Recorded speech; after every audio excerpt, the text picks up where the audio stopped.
Why do you think that we are unable to name the differences between men and women anymore? I mean, they're pretty obvious.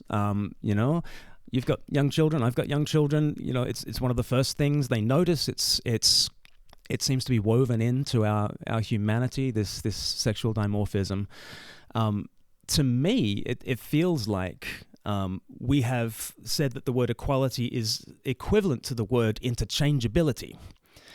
So that in order to be equal, we must be interchangeable. But again, as a parent, I don't say to my children, I love you all interchangeably. I say, I love you all equally, but you're different to you.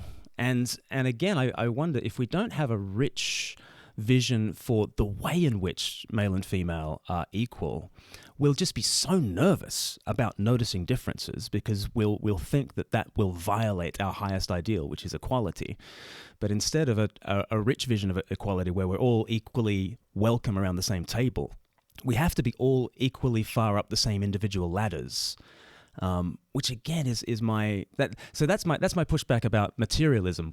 Are there resources within materialism to actually affirm the equality? Because I wonder whether our desire to hold on to equality is preventing us from noticing the differences. Yeah, I think that part of the reason why why it has become easier and more common to deny the differences is partly an ideological thing. It's coming out of liberalism, and it's a sort of logical endpoint actually of so much liberal thinking for so many centuries.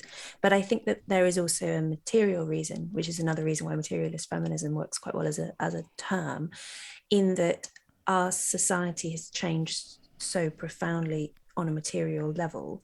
So things like the pill, which is kind of the starting point of my whole book, that we suddenly have this technology shock which enables women to suspend their fertility in a way they've never historically been able to do, at least not reliably and not within their own control, because most older forms of contraception are both unreliable and also men are in charge of them.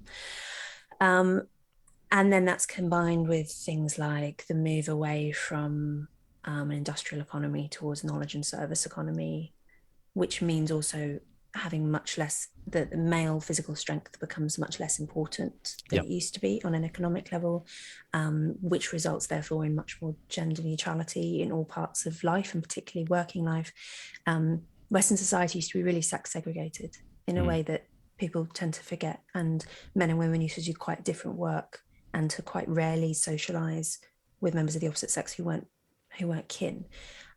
Whereas now that's not the life we exist in at all. So all of these material changes, which are coming from technology ultimately, and other, sort of changes beyond the social, translate into these vast social changes, which give us the impression, I think, the false impression, that we are interchangeable, that there aren't any meaningful differences between men and women. Because if you say are able to suspend your fertility by taking the pill, and you do the sort of job which doesn't require physical strength at all, and you exist in a very kind of gender neutral social space, you might think that actually the differences between us are trivial and easily surmountable. Mm-hmm. But actually that's a false impression, and it's also an impression that depends on technology, which is quite fragile. Mm-hmm.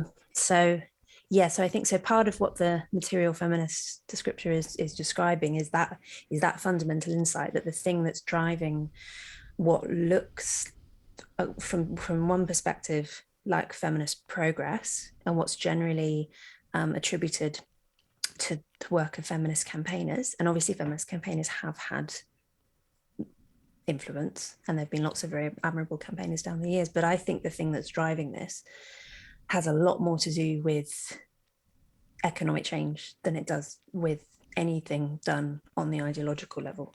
Things like votes for women, I think, are much more likely to be the result of the internal combustion engine, and the fact that you suddenly have this radical change in the economic importance of male physical strength at the end of the 19th century into the 20th century. Like, that's so much to me more just the story than anything to do with suffrage. Yes.